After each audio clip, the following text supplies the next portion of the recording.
Bumili tayo ng colorless na paint. Ito yung i-spray natin. Sana hindi masira kasi kung masira, wala na. Hindi na siya hindi na natin mapaganda yung portrait na ginawa natin. So, mild muna, mild.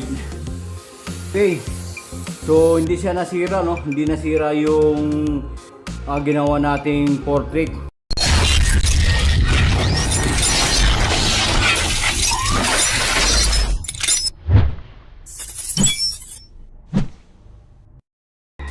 Yo, what's up mga kamads? Panibagong araw, panibagong vlog na naman tayo. So ang date natin ngayon ay April 19, 2026. So kung nakikita nyo yung portrait natin sa likod ay yan ay si John Igor. So ginawa natin yung portrait na yan noong year February 10, 2022. So 4 na taon na yung nakalipas, hindi pa natin naibigay. So nagkaroon na siya ng problema yung ginawa nating portrait. At sa katunayan pala, itong portrait na to, ito yung huling ginawa ko. So hindi na ako gumawa na gano'n, nagdo-drawing, nagpipainting nung pagkatapos nitong itong portrait na to. So ginawa ko to siguro maabot ng halos 2 linggo kasi titira lang natin tuwing gabi. Siguro tumitira lang tayo ng mga 2 oras, kaya hindi natin masyadong natutukan yung yung diretsong gawa. Kaya umabot siya ng halos 2 linggo. So ito yung huling ginawa natin na portrait. So ipapakita ko lang sa inyo yung sasabi ko sa inyo na problema. So ito yung ito yung portrait ni John Igor. Yung sasabi ko sa inyong problema ay ito. Bali yan yung mga wiwi ng daga kasi nilagay natin to sa stock room habang hindi pa natin naibigay. Pero nakabalot naman siya. Kaya lang pinasok siya ng daga dito sa may bandang likuran, naiiyan niya, kaya merong makikita tayo dyan na kunting lamat. Yun, pinagawa natin to sa Quiapo. So ito yung yung signature natin.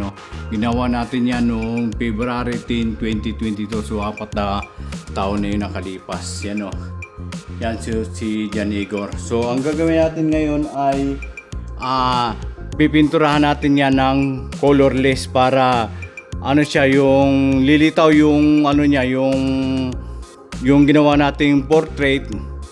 Tapos ibalik natin siya ulit. Yun ang plano natin.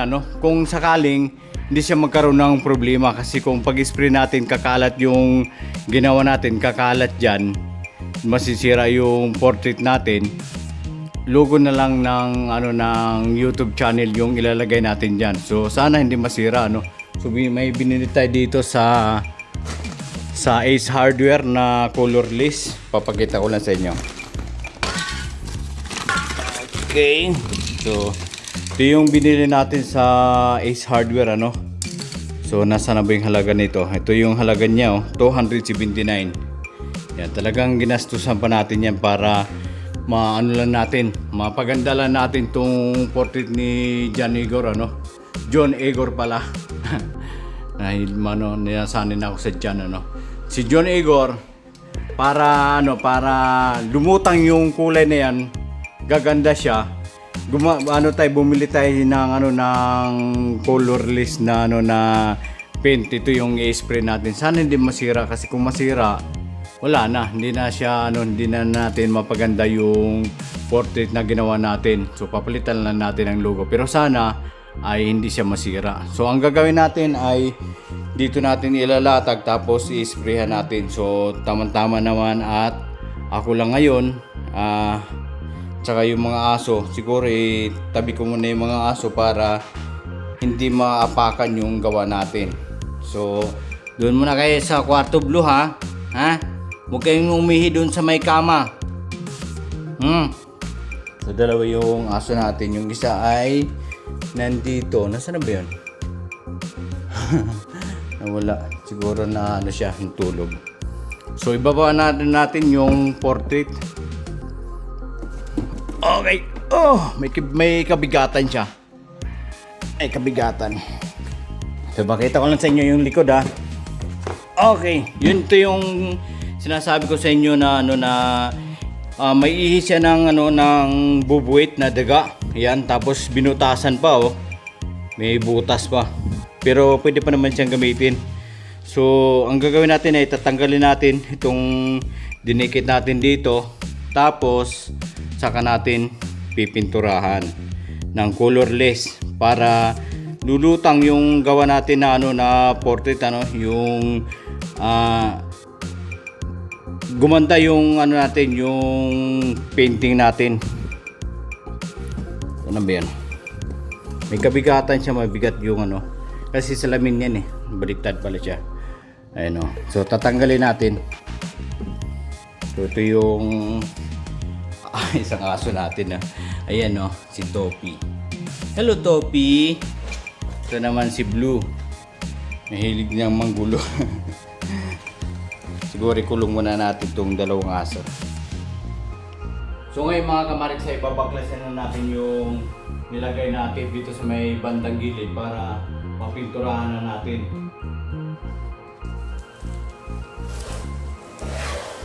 So yung tape na to ay para lang siyang ano, para siyang pandikit na matibay na papel. So sana hindi masira ano, kasi matagalin natin pinaghirapan tong portrait na to bago mabuo, hindi nga lang natin na ibigay kaagad. So may nakikita kasi ako na mga portrait na ginagamitan ng colorless tapos lumutang yung kulay na ginawa nila. Kaya yun ang gagayahin natin. Hindi ko alam kung yung colorless na binili natin ay pwede dito ano. Pero sana hindi masira. Yun lang ano ko. Piling ko na hindi masira yung portrait na ginawa natin kasi matagal natin itong pinaghirapan tapos masasayang lang. So pagkatapos natin tanggalin yung tape, meron pa siyang mga ano rito, yung mga bakal na nakatulak naman dun sa may plywood. So iangat lang natin itong yung mga bakal na nakatulak dun sa may plywood para matanggal natin to. Ayan, natanggalan natin yung plywood ano. Tapos ito naman yung portrait natin. Tapos ito tabi muna natin to. Alright. Ito yung ginawa natin ano na portrait ni Jan Igor. Ayan o. So sana hindi siya masira. So umpisa na natin yung lagyan ng ano, lagyan natin ng dyaryo sa may bandang gilid para hindi mapinturahan yung tiles. So maglalatag lang tayo, tapos dito natin gagawin.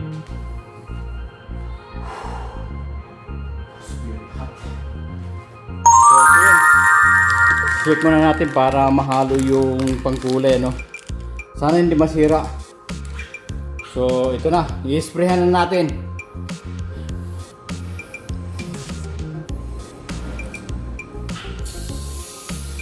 Yan.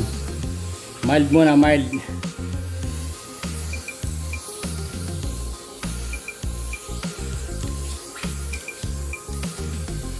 Okay.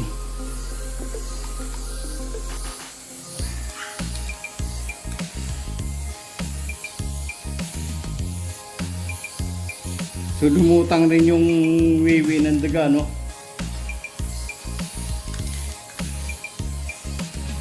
Okay.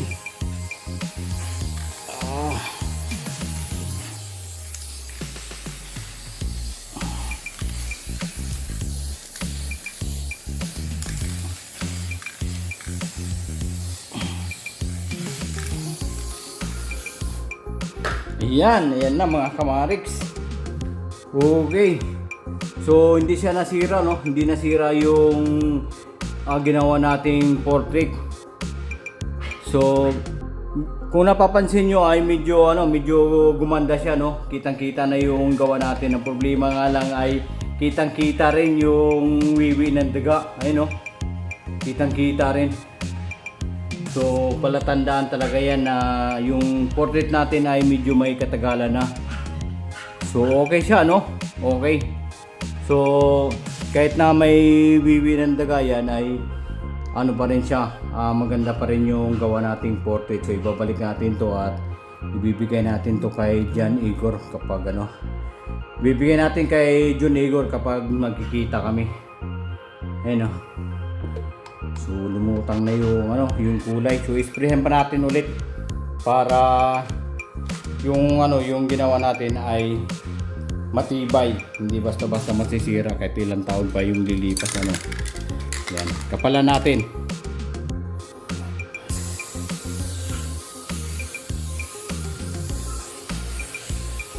Yan, tapos patuyuin na lang natin to, tapos ibabalik natin mamaya.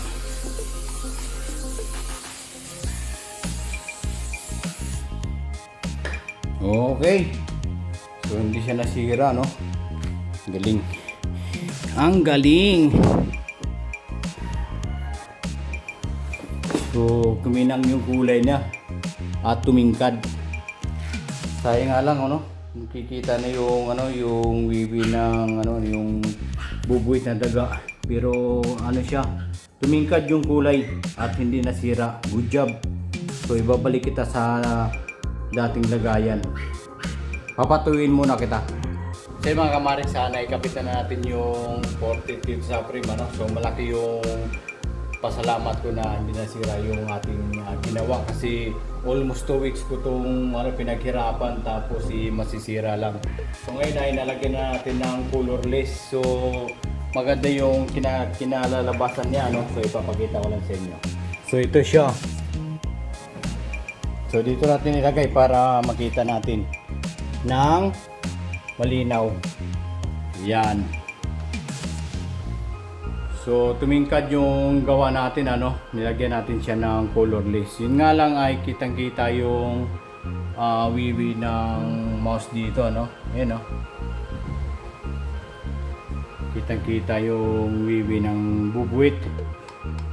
Pero ang malaga niyan ay buhay na buhay yung gawa natin. Hindi siya nasira. So napatungan na siya ng colorless kaya tatagal niya ng ilang taon. So ibibigay natin yan kay John Igor kapag magkaroon ng time. So sana dadaanan mo to, John Igor, ano? So yun mga kamaris, dito na natin tatapusin natin yung video dahil meron pa tayong lakad. Meron pa tayong pupuntahan kaya sa mga nakaabot sa video na ito, thanks for watching. Bye bye! Yoo-hoo!